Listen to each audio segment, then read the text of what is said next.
নমস্কার বন্ধুরা, আজ আপনাদের জন্য পাঠ করব সুনীল গঙ্গোপাধ্যায়ের লেখা সেই বিখ্যাত উপন্যাস প্রথম আলো। আজ প্রথম আলো উপন্যাসের ত্রয়োদশ পর্ব। তো চলুন শুরু করা যাক। বাবুঘাটে স্টিমার থেকে নেমে ভাড়ার গাড়ির জন্য রবিকে কিছুক্ষণ খোঁজাখুঁজি করতে হলো। কাদায় প্যাচ প্যাচ করছে রাস্তা, লোকজনের ভিড়, মুটে মজুরদের ঠেলাঠেলি। এর মধ্যে গা বাঁচিয়ে চলার চেষ্টা করল রবি, তাও পারা যায় না। একজন তার পা মারিয়ে জুতো নোংরা করে দিল। বৃষ্টির দিনে গাড়ি দুর্লভ হয়ে যায়, ফিটন একটাও নেই। কেরাঞ্চি গাড়িগুলোতে একসঙ্গে 4-5 জন যাত্রী হুড়মুড় করে উঠে পড়েছে। ওরকম বারোয়ারি গাড়িতে ঠাকুরবাড়ির ছেলেরা যেতে অভ্যস্ত নয়। এর চেয়ে পদব্রজে গমনই প্রশস্ত। অযোধ্যার নির্বাসিত নবাব ওয়াজিদ আলী শাহ সদলবলে আশ্রয় নেবার পর মেটাবুরুজ অঞ্চলটিতে প্রচুর দোকানপাট বসে গেছে। পাশ দিয়ে যেতে যেতে নাকে আসে কোপ্তা, কাবাব ও আরও নানাবিধ মোগলাই খানার সুগন্ধ। এই অঞ্চলটিতে মুসলমানদের প্রাধান্য।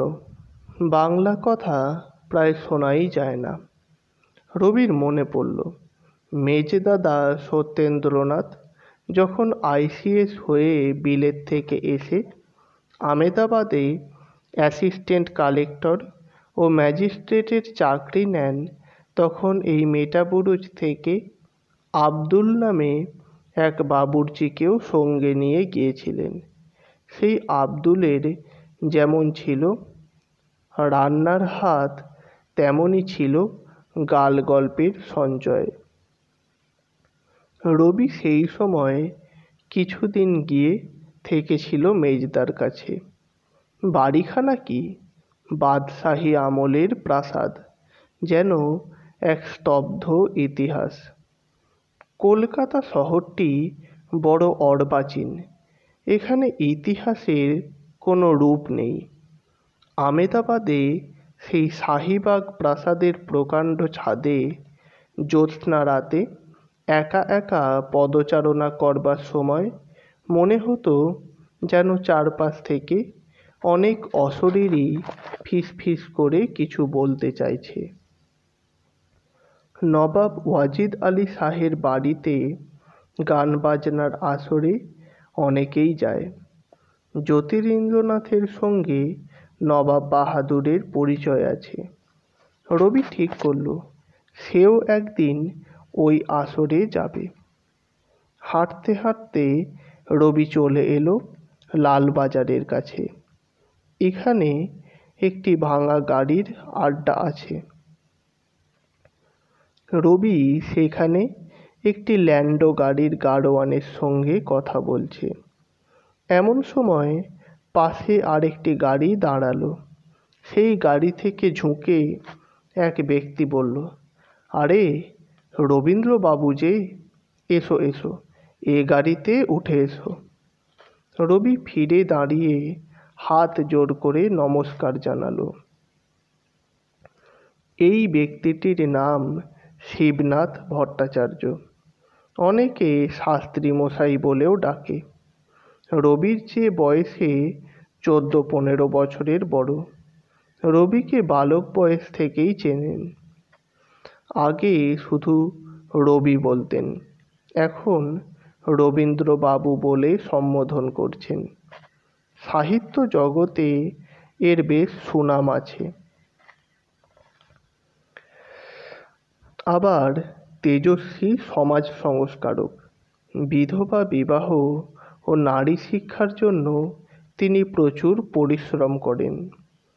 14 বছরের কম বয়সী বালিকাদের বিধবা বিবাহ নিষিদ্ধ করার আন্দোলনে তিনিই ছিলেন অন্যতম প্রধান প্রবক্তা। পরে কোচবিহার রাজবাড়িতে নিজের অপ্রাপ্তবয়স্কা কন্যার বিবাহ দিতে গিয়ে কেশববাবু যখন সেই আদর্শ থেকে চ্যুত হলেন, তখন শিবনাথের নেতৃত্বেই দলত্যাগীরা সাধারণ ব্রাহ্ম সমাজ গড়ল। এখন ছেলে ছোকরা মহলে এই তৃতীয় শরিকটিই বেশি জনপ্রিয়। শিবনাথ জিজ্ঞেস করলেন, তুমি এখানে কোথায় এসেছিলে? রবি সংকুচিতভাবে বলল, আমি তো আপনাদেরই ওখানে যাব, আসছি চন্দননগর থেকে। দেরি হয়ে গেল। শিবনাথ ধুতির ট্যাগ থেকে একটা গোল ঘড়ি বার করে দেখলেন। তরুণ ব্রাহ্মরা অতিশয় সময়ানুবর্তী, ঘড়ির কাঁটা মেনে চলেন। রবির গান শেখাতে যাবার কথা দুপুর 12টার সময়, এখন 1:10। তবু শিবনাথ বললেন, তাতে কি হয়েছে, এত দূরের পথ, নগেন কেদাররা অবশ্যই অপেক্ষা করবে, আমার সঙ্গেও ওদের কথা আছে। ঘোড়ার গাড়ি ঝুমঝুমিয়ে ছুটতে লাগলো। রবির আশঙ্কা হয়েছিল, আদি ব্রাহ্মরা রাজনারায়ণ বসুর মেয়ের বিয়েতে যে উপস্থিত থাকবে না, সেই প্রসঙ্গ তুলে শিবনাথ তির্যক মন্তব্য করবেন। কিন্তু শিবনাথ সেদিকে গেলেন না। এমনকি এককালের খ্রিস্টভক্ত কেশব সেনের সাম্প্রতিক বৈষ্ণবীয় চালচলন যে অনেকের ঠাট্টা বিদ্রূপের প্রিয় বিষয়, তারও উল্লেখ করলেন না একবারও। বয়সে অনেক কনিষ্ঠ রবি যেন তারই সমসাময়িক একজন লেখক। এই ভাব নিয়ে সাহিত্য আলোচনা করতে লাগলেন। গাড়ি থেকে নামবার সময় শিবনাথ বললেন, আমাদের সভায় এসে তুমি যে গান শেখাতে সম্মত হয়েছ, তাতেই আমি বিলক্ষণ খুশি হয়েছি। সভাগৃহে 10-12 জন পুরুত উপস্থিত। রবি ভেতরে এসে নমস্কার জানিয়ে তার বিলম্বের জন্য মার্জনা চাইল।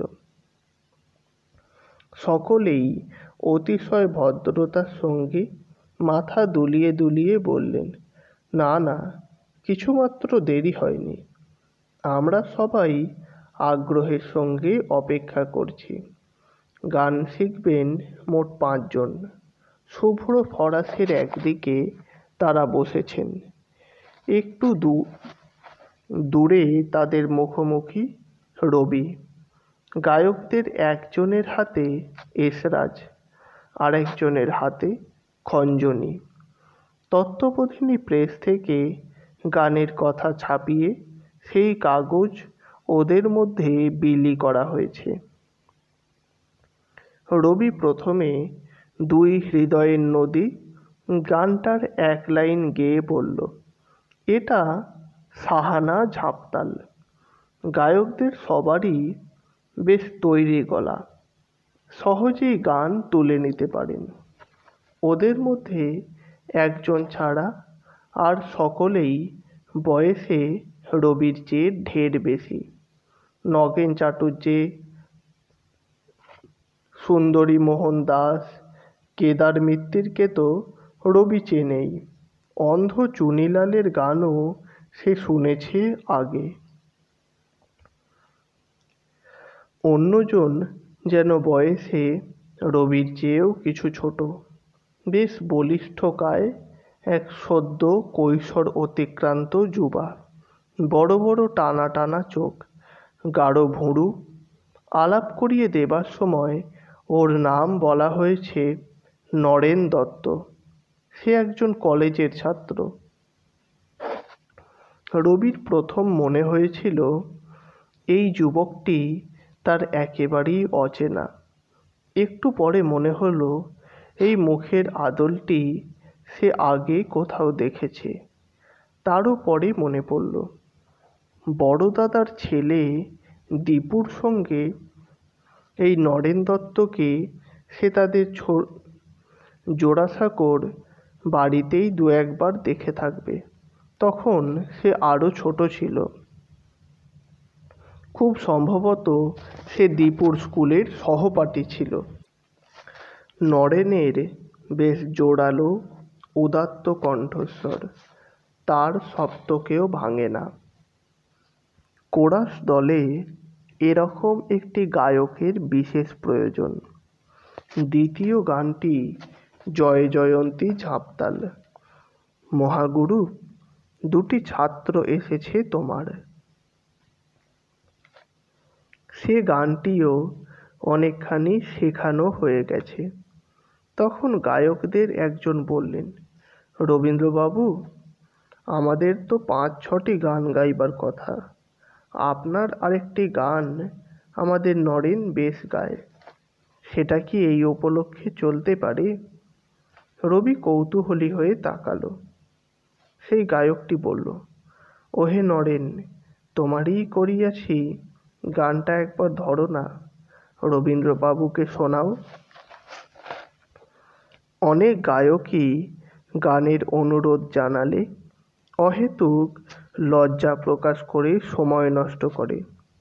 নরেন দত্তর সে বালাই নাই।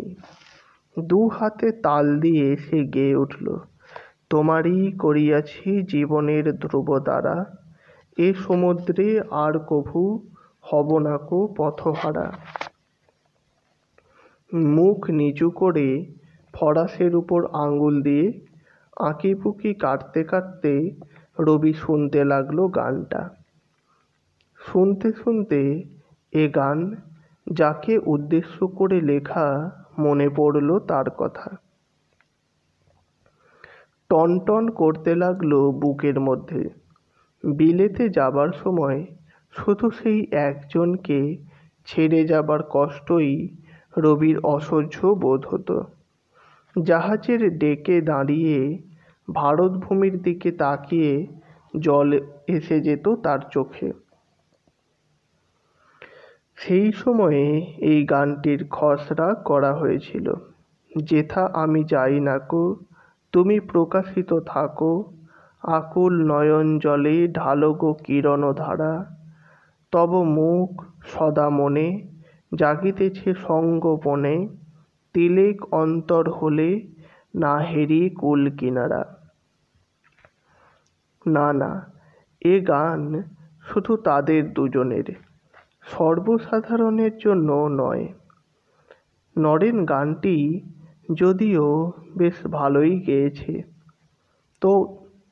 তবু রবি বলল, এ গানে বিরহের কথা আছে, এই উৎসবের পক্ষে ঠিক মানানসই হবে না।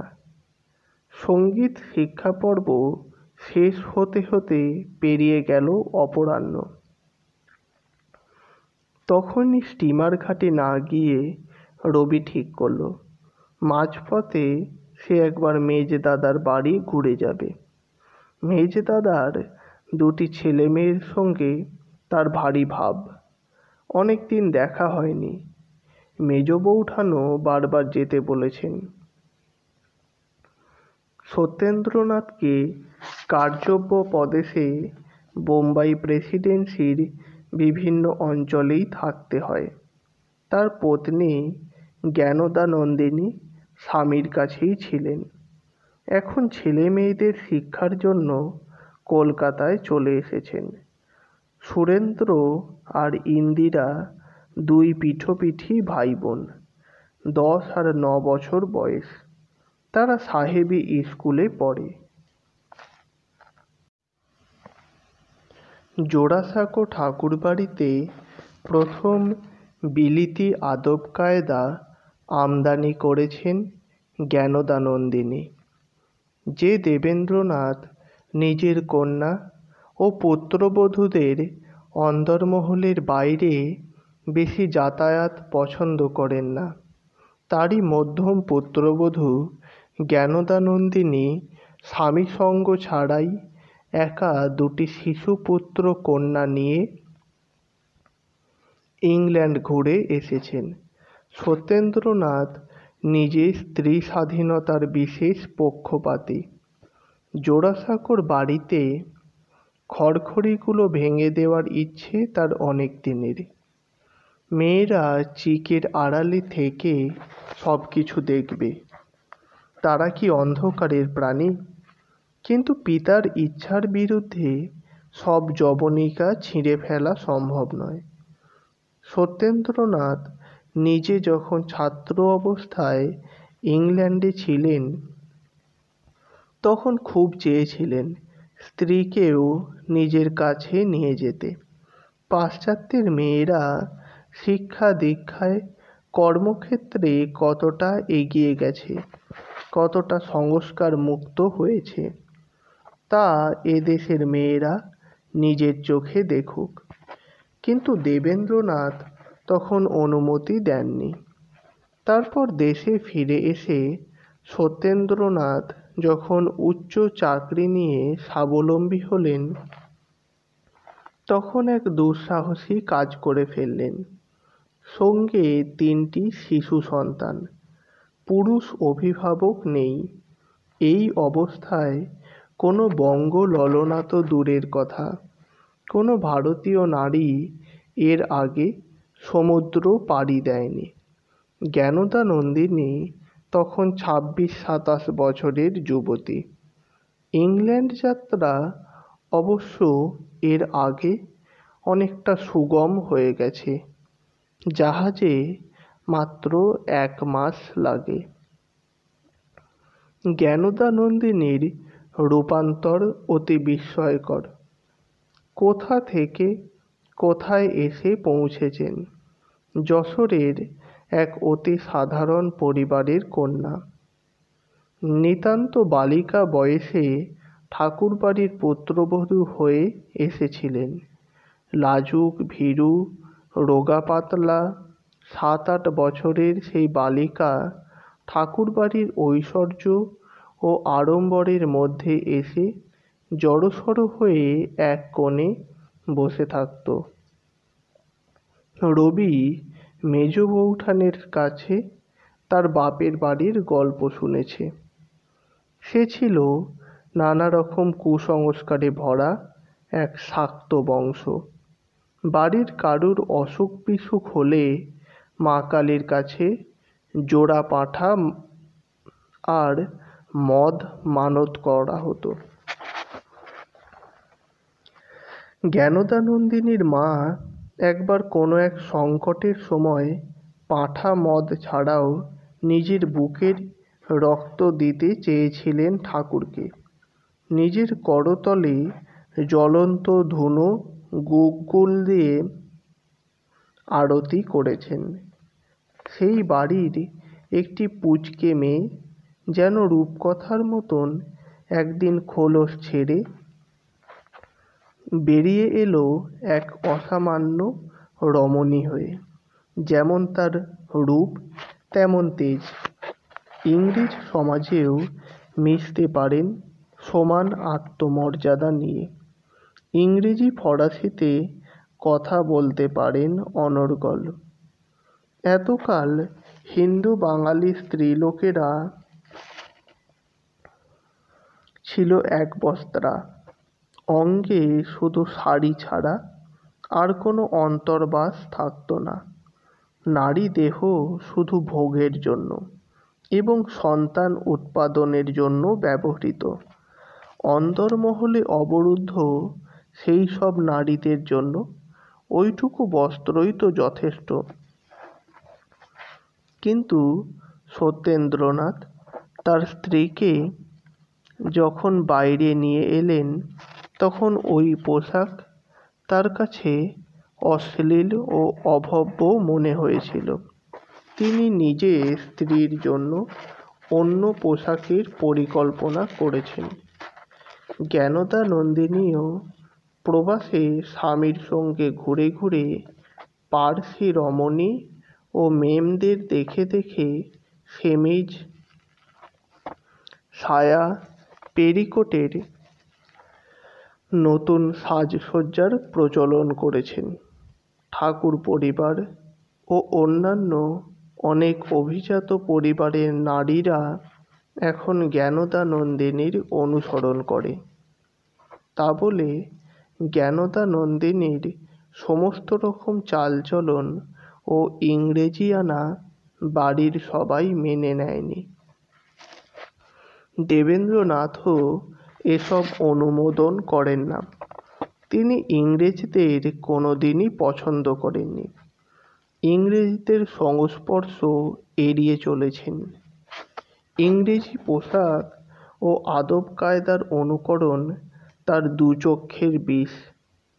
আজকাল অবশ্য তিনি জোড়াসাঁকোর বাড়িতে প্রায়ই থাকেন না।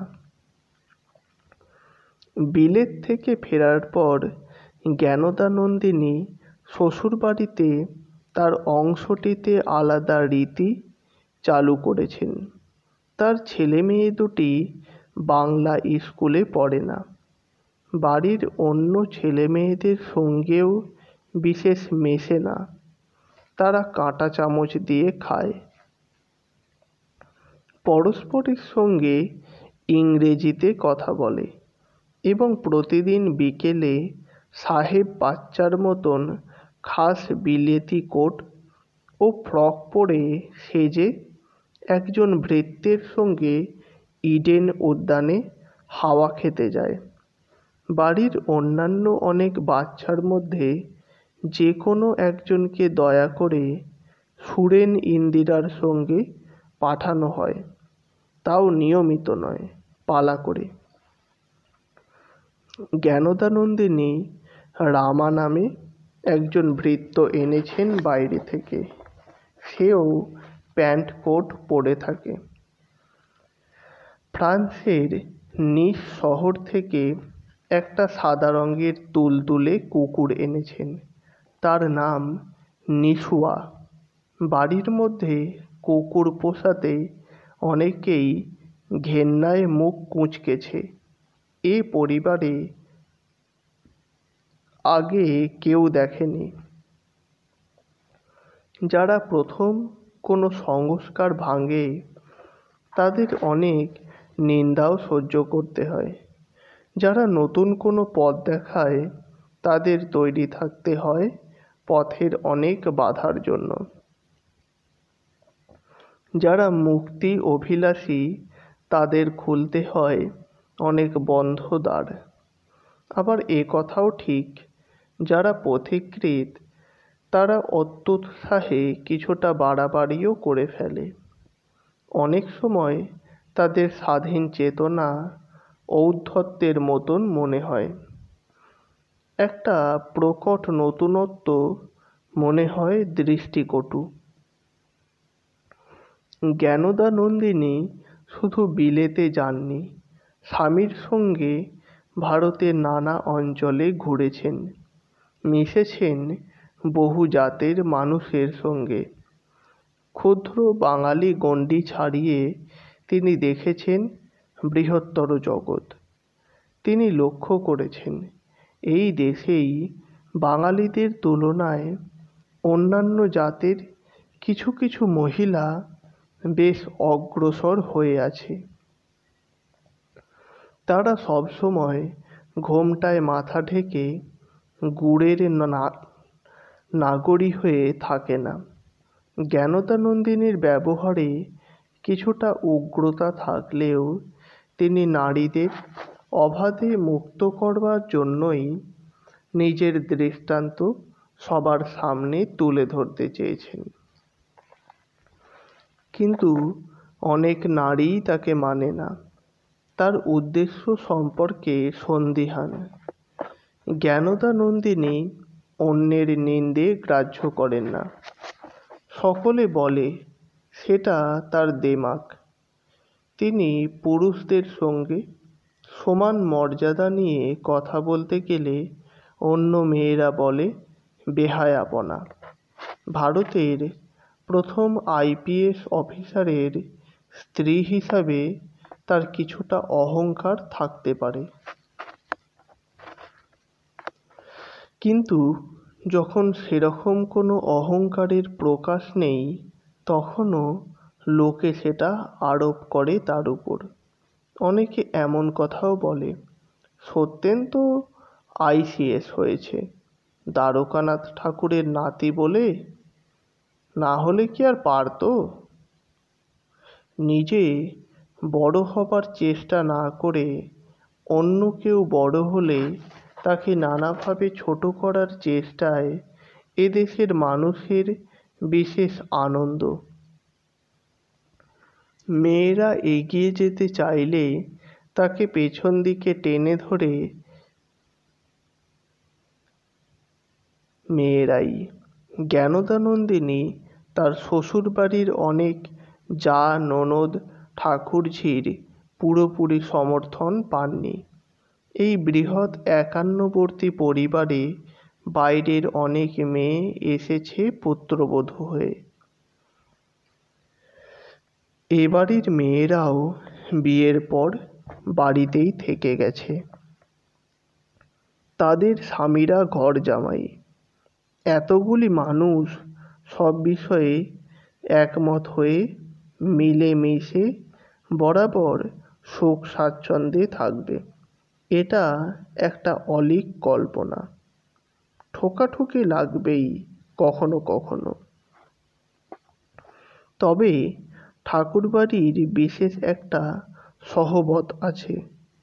ব্রাহ্ম সংস্কৃতির অঙ্গ পরিশীলিত বিনয় বচন। এ পরিবারে কেউ চেঁচিয়ে ঝগড়া করে না। এক জানলা থেকে আরেক জানলায় পরনিন্দা করে না। কিন্তু ঠাড়ে ঠোড়ে, ইঙ্গিতে, ঈর্ষা বিদ্বেষ, পরিহাসের ছলে গা বেঁধানো কথা, নিজে দায়িত্ব না নিয়ে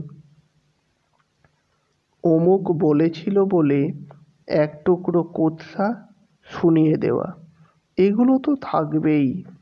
এসব মানব চরিত্রের অন্তর্গত। এই পরিবেশে জ্ঞানদানন্দিনী কিছুদিন পর হাঁপিয়ে উঠলেন। ছেলে মেয়ে দুটির সুশিক্ষার জন্য তিনি চিন্তিত। তিনি শ্বশুরবাড়ি ছেড়ে আলাদা কোথাও থাকতে চান। সেই অনুরোধ জানিয়ে প্রবাসী স্বামীকে চিঠি লিখতেন প্রায়ই। সত্যেন্দ্রনাথেরও আপত্তি নেই। বাড়ির মেয়েদের সম্পর্কে দেবেন্দ্রনাথের নির্দেশের কড়াকড়ি তারও মনঃপূত নয়। তার বড় দাদা দ্বিজেন্দ্রনাথ ভোলাভালা মানুষ, নিজের নানা রকম খেয়াল নিয়েই মশগুল হয়ে থাকেন। তিনি কিছুই বলেন না।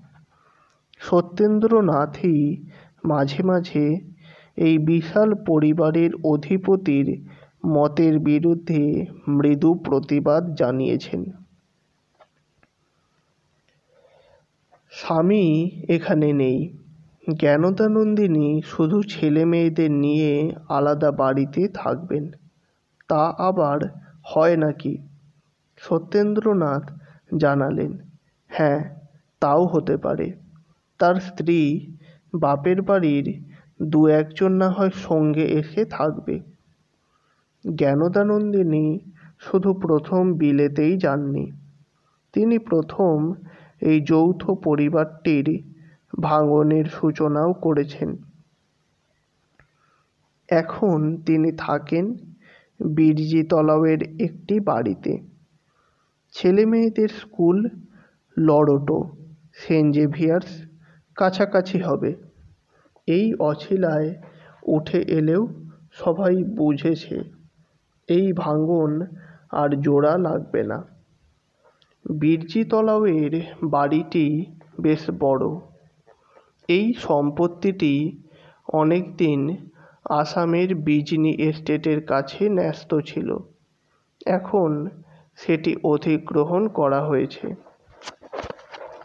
কাছেই সেন্ট পলস গির্জার আকাশচুম্বী চূড়া। তার সামনে একটা মস্ত পুকুর। সেই পুকুরের নামেই বাড়িটির নাম। আত্মীয় বন্ধু, দাস দাসী, বাবুর্চি নিয়ে বাড়িটি সরগরম। অন্যান্য আত্মীয় ও দেওরদের তুলনায় জ্যোতিরিন্দ্রনাথ ও রবি জ্ঞানদানন্দিনীর বেশি ঘনিষ্ঠ। রবি আর নতুন বৌঠান কাদম্বরী যেমন প্রায় সমবয়সী, সেই রকম মেজ বৌঠান জ্ঞানদানন্দিনীর বয়সও জ্যোতিরিন্দ্রনাথের কাছাকাছি। ওরা দুজনের খুব বন্ধুত্ব। জ্যোতিরিন্দ্রনাথ এ বাড়িতে প্রায়ই সময় কাটাতে আসেন। রবি যখন বিলেতে যায় তখন জ্ঞানদানন্দিনী ছেলে মেয়েদের নিয়ে দক্ষিণ ইংল্যান্ডে সমুদ্রের ধারে ব্রাইটন শহরে বাসা ভাড়া করে নিলেন। নতুন দেশটাকে সইয়ে নেবার জন্য রবি কিছুদিন মেজ বৌঠানের কাছে আশ্রয় নিয়েছিল। সেখানে মেজ বৌঠানের একটি ছেলে মারা গেছে। অন্য দুটি শিশু সুরেন আর ইন্দিরা, ডাকনাম সুরি, আর বিবি খুব ন্যাওটা হয়ে যায় রবির। সেই থেকে তারা রবিকার সঙ্গ পেলে আর ছাড়ে না। এতদিনে তারা অবশ্য কিছুটা ধাতস্থ হয়েছে। ইংরেজি স্কুলে পড়লেও সবসময় ইংরেজি বলে না। বাংলা বেশ শিখেছে। বাংলা গান নয়, কাঁটা চামচের বদলে হাত দিয়েও দিব্যি খেতে পারে। সদর দিয়ে ঢোকবার পর একটি মার্বেল গাঁথা প্রশস্ত হলঘর, তারপর এক পাশ দিয়ে চওড়া কাঠের সিঁড়ি উঠে গেছে, তাতে লাল কার্পেট পাতা। সেই সিঁড়ির বাঁকের মুখে একজন কর্মচারীর সঙ্গে কথা বলছিলেন জ্ঞানদানন্দিনী। ঘি রঙের সিল্কের শাড়ি পরা, সামনে কুঁচি দেওয়া, কাঁধের কাছে আঁচলে একটা ব্রোচ আঁটা, তাতে দুটি চুনি পান্না বসানো। বাড়িতে কোনো উৎসব থাকুক বা না থাকুক, প্রতিদিন জ্ঞানদানন্দিনী বিকেলে ভালো করে গা ধুয়ে উত্তম সাজসজ্জা করে থাকেন। অন্যদের, এমনকি ভৃত্যদেরও পোশাকের মালিন্য সহ্য করতে পারেন না তিনি। জ্ঞানদানন্দিনী রূপসী, তবে সে রূপ স্নিগ্ধ নয়, প্রখর। তার ব্যক্তিত্বের আভা মণ্ডিত।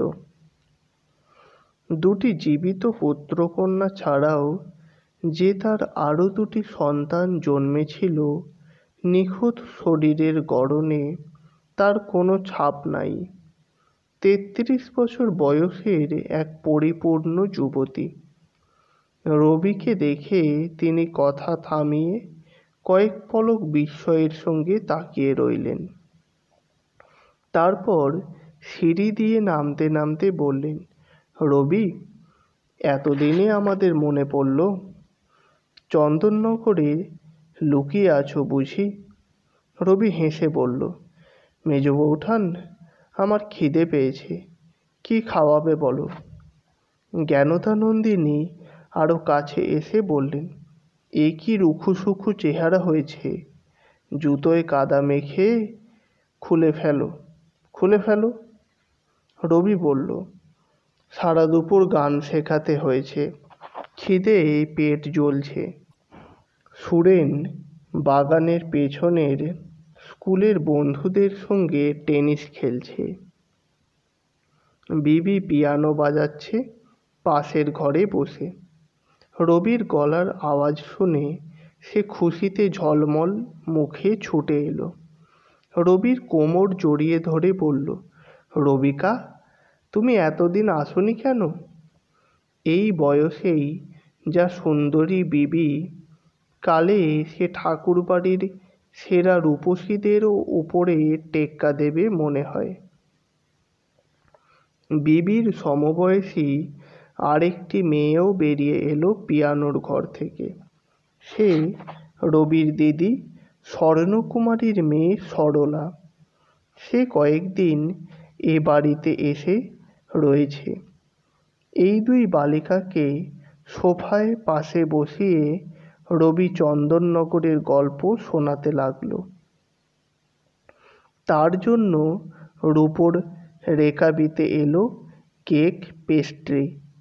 জ্ঞানদানন্দিনী বললেন, রবি, তুমি ভালো দিনে এসেছ। আজ সুরির জন্মদিন, অনেকে আসবে, তুমি গান গাইবে। রবি আবদার করে বসল, রবিকা, তুমি রাত্রিরে এখানে থাকবে? তুমি আর যাবে না? এই এত বড় কেক কাটা হবে? ইংরেজ সমাজের দেখাদেখি জ্ঞানদানন্দিনী ছেলে মেয়েদের জন্মদিন পালনের প্রথা চালু করেছেন। হিন্দুরা এই ব্যাপারটা জানেই না। ব্রাহ্মণরাও এতদিন এই প্রথা গ্রহণ করেনি। তবে অনেকেরই এখন ভালো লাগছে। একজন বাচ্চার জন্মদিন উপলক্ষে অন্য অনেক বাচ্চা আনন্দে মেতে থাকে। এই একটাই উৎসব যাতে বাচ্চারা গুরুত্ব পায়। জ্ঞানদানন্দিনী বললেন, তুমি এতদিন ধরে চন্দননগরে পড়ে আছো কেন রবি? তুমি আমাদের এখানে এসে থাকো। কত ঘর খালি রয়েছে। বিবি আর সুরি তোমাকে এত ভালোবাসে, ওরা তোমার কথা এত বলে। রবির একটা হাত চেপে ধরে বিবি বলল, রবিকা, আর যাবে না? যাবে না? আর রবিকা যাবে না। জ্ঞানদানন্দিনী বললেন, নতুনও আসবে, সেও তো আজ রাত্রিরে এখানে থাকবে বলেছে। আমি নতুনকে বলেছি, এবার চন্দননগর ছেড়ে কলকাতায় চলে এসো। বাগান বাড়িতে লোকে 2-4 দিনের জন্য যায়। শহুরে মানুষ কি শহর ছেড়ে বেশি দিন বাইরে থাকতে চায়? না, বাইরে থাকতে পারে। কিছুক্ষণ কথাবার্তার পর রবি লক্ষ্য করল, জ্ঞানদানন্দিনী নতুন বৌঠানের কুশল সংবাদ জিজ্ঞেস করা দূরে থাক, একবারও তার নাম পর্যন্ত উল্লেখ করলেন না। দুই জায়ে ভাব নেই, বরং একটা সূক্ষ্ম অপছন্দের ব্যাপার রয়েছে পরস্পরের মধ্যে। জ্যোতি দাদার সঙ্গে নতুন বৌঠানের বিয়েটাই সমর্থন করেননি মেজ দাদা। হাড় কাটার শ্যাম গাঙ্গুলির মেয়ের সঙ্গে তার এমন গুণবান ভাইয়ের বিয়ে দিতে সত্যেন্দ্রনাথের ঘোর আপত্তি ছিল। মেয়ের বাবা সম্পর্কে বিরাগের ভাব ছিল বলে মেয়ে সম্পর্কে আপত্তি। জ্ঞানদানন্দিনী চেষ্টা করেছিলেন একটি বিলেত ফেরতা মেয়ের সঙ্গে তার এই প্রিয় দেবরটির বিয়ে দিতে। সেটা শেষ পর্যন্ত হলো না। সত্যেন্দ্রনাথ বাবামশাইয়ের কাছেও তার আপত্তির কথা জানিয়েছিল।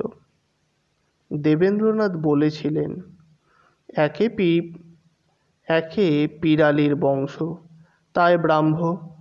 এই পরিবারে কোনো সম্ভ্রান্ত হিন্দু মেয়ের বিয়ে দিতে চায় না। পাত্রী অতি দুর্লভ, সহজে পাত্রী পাওয়া যায় না। যে কোনো হেজিপেজি মেয়ের সঙ্গে জ্যোতিরিন্দ্রনাথের মতন এক অসাধারণ পুরুষের বিয়ে দিতে হবে। আর কিছুদিন অপেক্ষা করা যেত না? পিতৃপরিচয় যাই হোক, কাদম্বরী যে হেজিপেজি নন তা তিনি প্রমাণ করেছেন। মেজ দাদা, মেজ বৌঠান তা এখনো মানতে চান না কেন?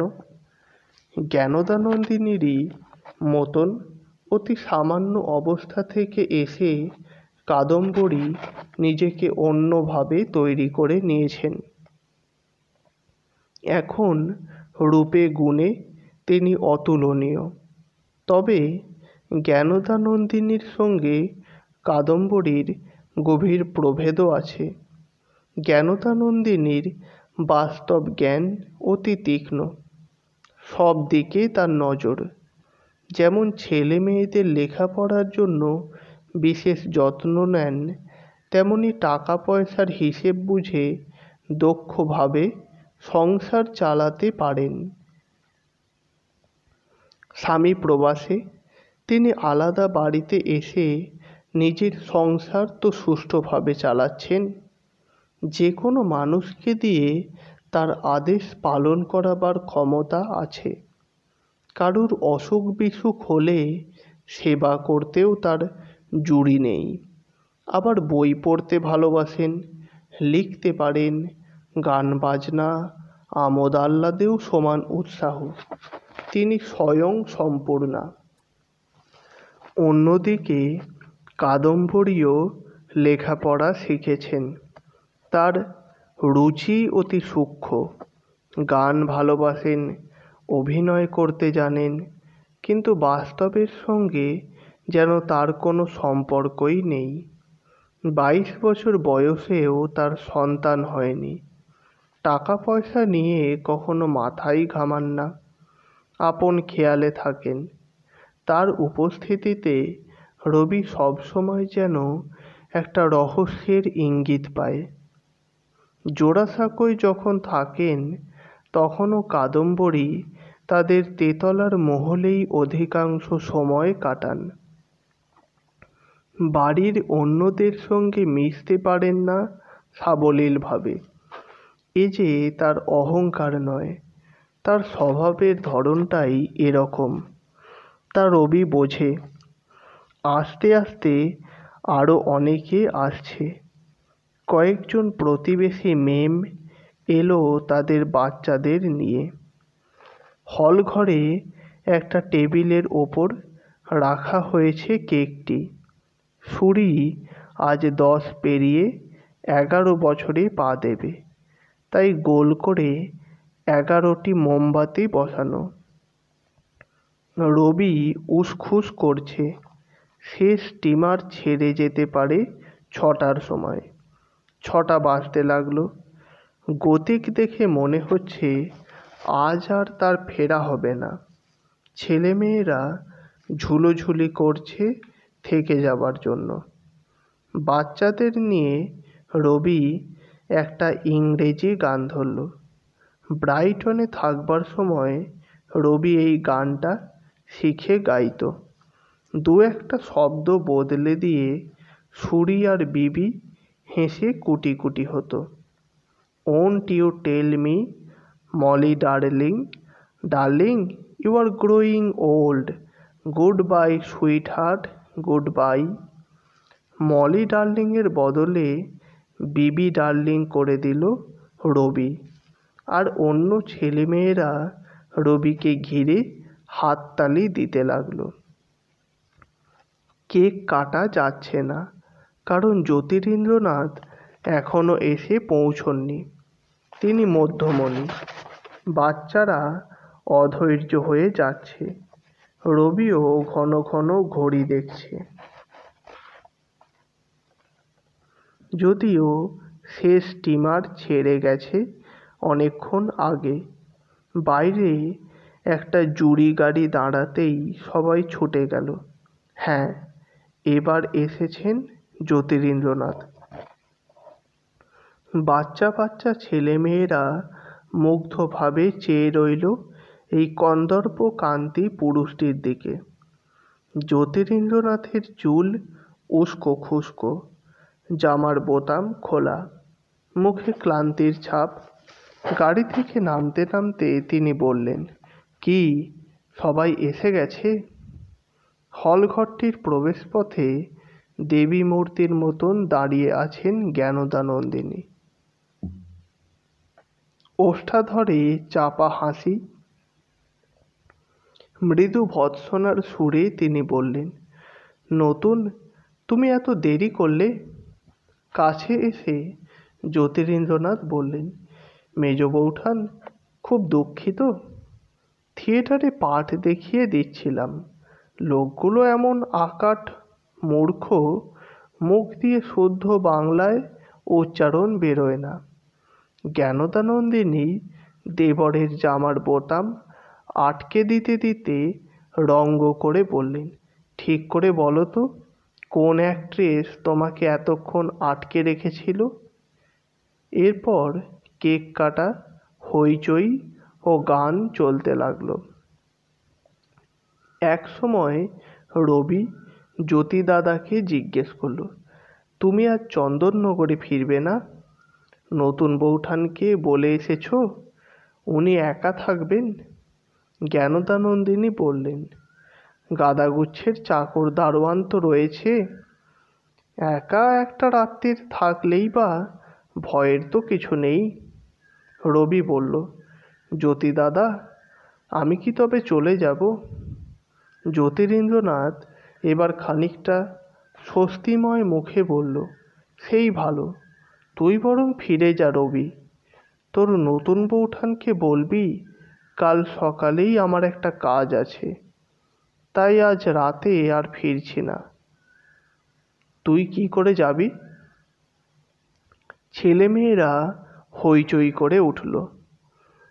তারা রবিকে কিছুতেই ছাড়বে না। জ্ঞানদানন্দিনীও বারবার বোঝাতে লাগলেন। তাছাড়া রবি ফিরবে কি করে? নৌকায় যাবে অতটা পথ, কত রাত হয়ে যাবে, কি দরকার? রবি কারুর উপরোধে কর্ণপাত না করে জুতো পরতে লাগলো। চন্দননগরের অত বড় বাড়িতে কাদম্বরী নিঃসঙ্গ থাকবেন সারা রাত।